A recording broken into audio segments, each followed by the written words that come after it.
Shalom Aleichem. On va parler comme d'habitude sur la Parashat Hashavua, Parashat Balak. Parashat Balak, comme vous savez, c'est Balak qui engage Bilam pour maudire le peuple. Alors, on va voir comment tout se transforme. Le mal qui se transforme en bien. Au lieu que ça sorte de la malédiction, ça bouge, ça ne sort que des bénédictions extraordinaires. Et pourquoi? Juste dans cette paracha. Parce que cette paracha, c'est la 40e paracha de la Torah. Si c'est la 40e, le valeur 40, vous devez savoir, a une dimension métaphysique de miséricorde. D'où ça provient ça? Ça provient des 4 mondes métaphysiques de notre provenance, dont chacun est articulé de 10 séphirotes. 10, 10, 10, 10, ça fait 40. C'est pour cela que, quand on doit se purifier de notre impureté corporelle, n'est-ce pas? Eh bien, on doit plonger dans un mikvé de 40 CA d'eau. C'est-à-dire, on doit se déconnecter pour un instant de ce monde-ci et rentrer dans un monde qui n'est pas le nôtre, évidemment, qui est celui sous-marin. On se déconnecte totalement et ce bug biologique que la femme avait disparaît à partir du moment qu'elle lève la tête pour entrer dans le 5e monde. Donc, une plongée de 40 CA d'eau et elle sort purifiée. Alors maintenant, qu'est-ce qui se passe? Ici, on verra la même chose. La malédiction, elle veut la donner, mais tout sort quoi? En bénédiction. Alors on verra à quoi donc? Que la 5e dimension, c'est la miséricorde complète. Alors on va voir ici comment, ici dans cette 5e monde-là, tout est en miséricorde. Alors toute l'infrastructure de cette 40e paracha, elle sera sur l'empreinte de la miséricorde. En effet, il y a cette Balak, parachat Balak, est articulée en 104 versets. C'est quoi 104 versets? C'est 4 fois 26. Donc vous voyez, c'est 4 fois 26. 26 c'est le nom de Dieu, de miséricorde. Au niveau maintenant des mots, il y a 1455 mots. C'est quoi 1455? Ce n'est autre que la composition de 15 fois 97. Et 97, c'est un nombre premier. Lequel? Le 26e nombre premier. Alors, c'est 15 fois 26. Pourquoi 15? Parce que ce sont les 2 lettres premières du tétragramme divin Yud-Ke, du 26. Et le Yod, comme vous savez, il représente au niveau de la Kabbalah, c'est le papa. Et la maman, ça c'est la base de la tête du nom divin, de miséricorde. Donc, soit au niveau des versets, soit au niveau des mots, tout un multiple de 26. Vous voyez ces 4, pourquoi? Parce que dans les 4 mondes, il y a la miséricorde. Tous les 4 mondes, ça c'est au niveau macro, donc c'est versé. Et si c'est macro, c'est les mondes, alors c'est 4 mondes. Maintenant, au niveau des détails sont les mots. Alors on rentre dans les détails, et donc on ira dans les nombres premiers, et pour aller arriver à la racine, on retourne, que la racine c'est quoi? 26. Maintenant, détail des détails. On va aller au niveau de quoi? Des lettres qui composent cette 40e paracha. Et qu'est-ce que vous voyez? Elle est composée par 5357 lettres. Pourquoi 5357? Tu ne sais pas de quoi il s'agit. Alors, s'il te plaît, décompose cette valeur numérique, va à la racine. Eh bien, 5355 n'est autre que la composition de 2 nombres premiers. 11 fois 487. 487, c'est quoi? 487, c'est un nombre premier. Lequel? Le 94e nombre premier. Et 11, c'est le 6e nombre premier. Et 94, c'est quoi? Tu peux le décomposer? Oui. En 2 fois 8, 2 fois 47, c'est 94. Et c'est quoi 47?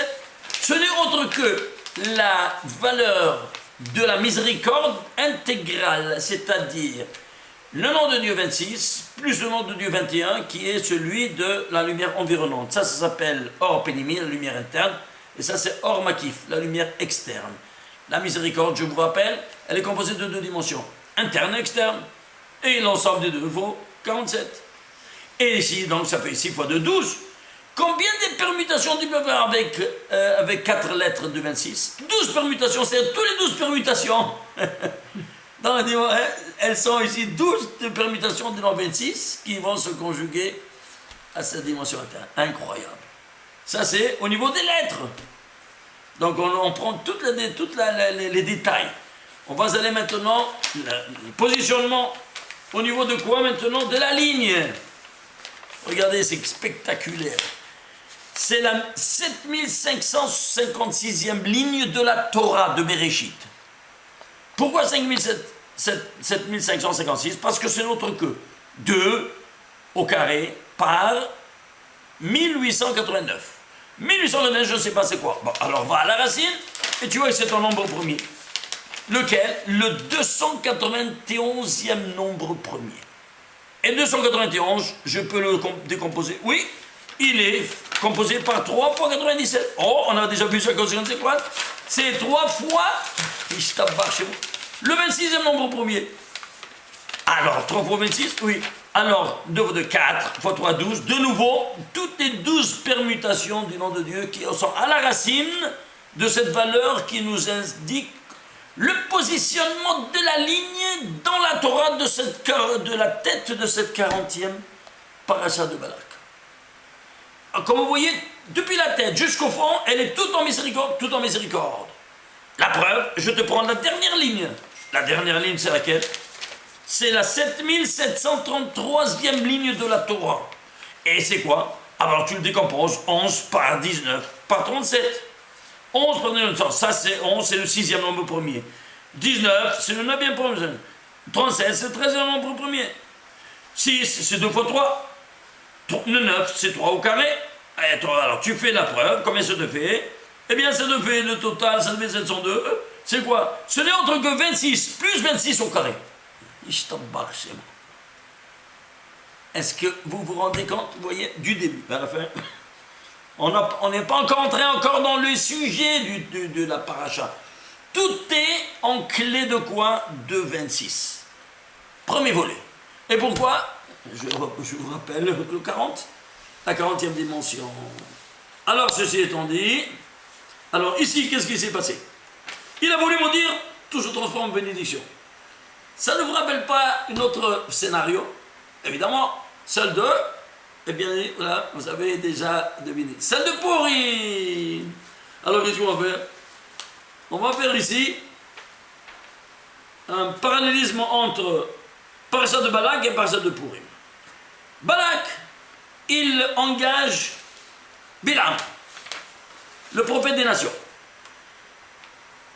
Akadosh Baruch Hu, il engage Mordechai. Alors, ici, qui sont-ils? Balak, c'est 132. Bilham, 142. Total, 274. Déjà, Mordechai, c'est 274.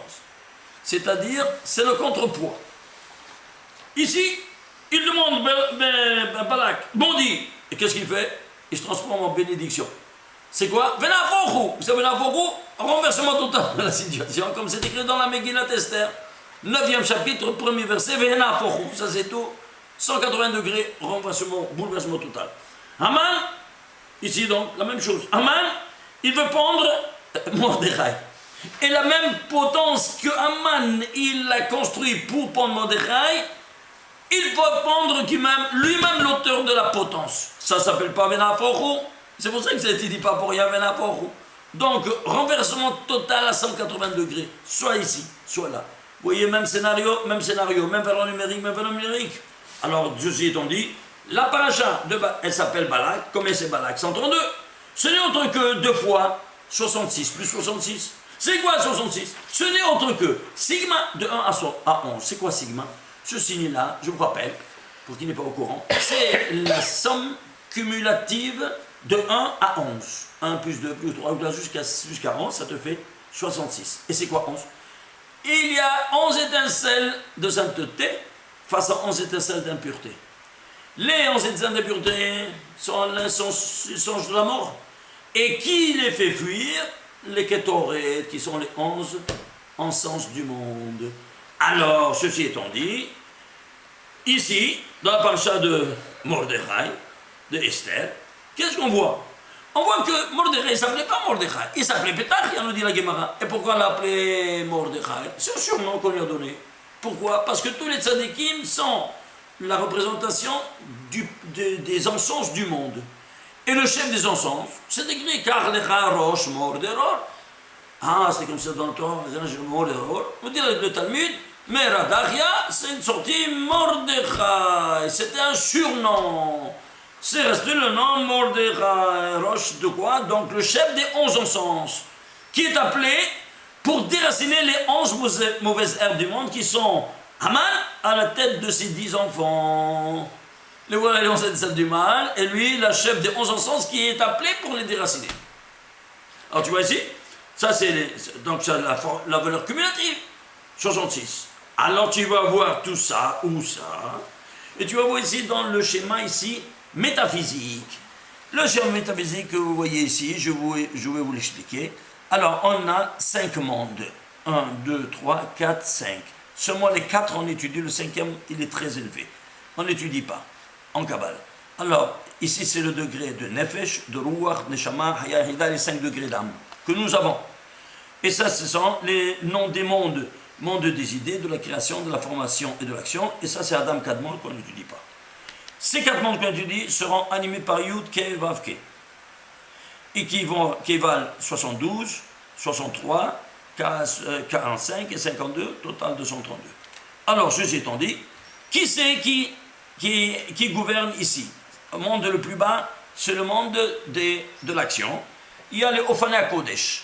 Ophana Kodesh, c'est des anges qui s'appellent Ophana Kodesh, et leur ministre plénipotentiaire, il s'appelle comme ça, il vaut 280. Je ne peux pas le nommer. Le deuxième monde, c'est les Hayot HaKodesh, d'autres anges plus élevés, dont leur ministre plénipotentiaire s'appelle Matat, qui vaut 314. Le troisième plus élevé, les séraphins, se trouve dans ce monde-là, il s'appelle Akat, je dis à moitié son nom évidemment, dont la valeur numérique c'est 662, total 1256. Et alors c'est quoi? Pourquoi le quatrième il n'y a pas? Parce que le quatrième, c'est l'homme, il arrive au-dessus des anges. C'est clair? C'est-à-dire, toi tu peux, au-dessous du niveau de la bête, mais tu peux l'avoir au-dessus de tous les anges, au-dessus de tout ça. C'est clair? Alors ceci étant dit, combien tu as ici? 1256? Ouais. C'est combien 1256? Eh bien, c'est la valeur numérique de cette valeur numérique 66. En hébreu, on écrit Shishim Veshesh. Les lettres Shishim Veshesh, c'est 1256. Et pourquoi de reprise? Parce que les anges dans du service divin, ils voyaient dans son rêve, Jacob, que Olim Veyordim, il montait et il descendait. Alors, une de 66 de la montée et l'autre qui descendait en 66. Alors, ceci étant dit, qu'est-ce qu'on a? On a dans chacun des mondes ces 11 étincelles que Mordechai il a dominé à travers le bien pour le Ham Israël qu'il a fait. Alors, le 11 se multiplie par 17. 11 par 17, 5 fois, ça te fait 935. C'est Mordechai Esther. Mordechai Esther. Alors, ceci étant dit, ce 11 fois 17, c'est-à-dire que les 11 étincelles maintenant qui se sont conjuguées avec le Tov, qui est 17, vont maintenant être présents à tous les niveaux pour Am Israël. Et c'est ça ce qu'on passe à la 3e stade, à tous les niveaux. 11 fois 17, combien ça fait? 187. Alors, au niveau juridique, législatif, la Torah, elle sera articulée en 187 chapitres. Ah, mais minute, le chapitre, c'est pas le monde juif qui l'a adopté. Et pourquoi alors le Chachamim l'ont accepté? Rappelez-vous. Parce que eux, qu'est-ce qu'ils ont adopté comme critère? Les non-juifs. Les arguments. C'est-à-dire, ici et là, un chapitre, c'est le premier argument. C'est l'autre argument, deuxième chapitre, ainsi de suite. Chaque chapitre, c'est un argument différent. Et alors, ils ont adopté le critère le plus simple du pshat, le pshat du pshat. Ah, ils ont accepté. Aucun problème. C'est clair? Alors, ceci étant dit, en allant selon le critère du pshat, que eux-mêmes ils ont choisi, pas nous, eh bien, tu tombes toujours dans cette constante mathématique de 11 par 17. Alors maintenant, on va voir temps, espace et matière. C'est une constante. Elle doit se trouver dans le temps, dans l'espace, dans la matière. Prenons l'espace. L'espace, le Beth Amikdash. Le voilà, le Beth Amikdash. Eh bien, regardez le Beth Amikdash, comment il était. Voilà, c'est la planimétrie. Ici, d'un mur à l'autre, ici, il y avait un écart du mur externe de 11 amas. Ici, 100. Ensuite, il y a 22 du terme du bâtiment jusqu'au l'hôtel Cruyon. 22 amas. Ça, c'est 32 amas plus 22. tu fais 10 ici à là, c'est en total 187 amas. Vous voyez ça? Toujours un multiple de 11. Tu vois ici 11, 2 fois 11, ici 2 fois 11. Et ici c'est 32 parce qu'il y a d'autres langages qui rentrent en jeu. En tout cas, le total, c'est combien c'est? 187. Ça, c'est votre espace. Au niveau maintenant de quoi? Au niveau du temps. Le temps, ben 7. Ah oui, alors oui, c'est le 487. Alors, 7 jours. 7 jours est représenté par la lettre Zayn. Ah, mais tu vas prendre dans les détails. Alors, prends dans les détails Zayn, écris Zayn en entier, c'est 67.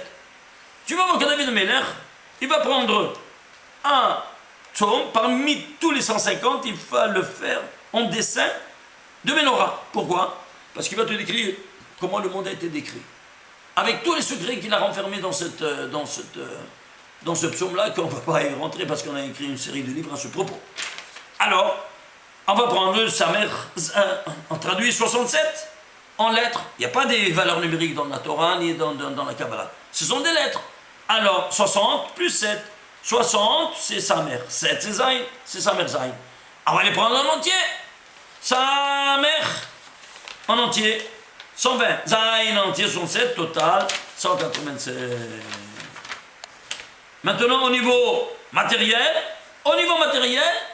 Dieu a clôturé, comme il a clôturé avec nous, le monde humain, un brit, il a clôturé aussi avec le monde matériel inorganique, un brit. Ça s'appelle Brit Melach dans la Torah. Un pacte avec du sel. C'est pour ça que le sel ne doit jamais manquer sur ta table. Et pourquoi? Le sel, c'est chlorure de sodium. Le sodium, il a 11 électrons. Et le chlorure, 17. 11 et 17. Alors, on a vu temps, espace et matière. Mais au niveau législatif, on a vu 4. Mais c'est une constante qui doit se retrouver à tous les niveaux. Ça, c'est une première entente. Si vous voulez, on n'avait qu'à suivre nos cours, parce que ça continue bien, bien et bien. Shabbat Shalom.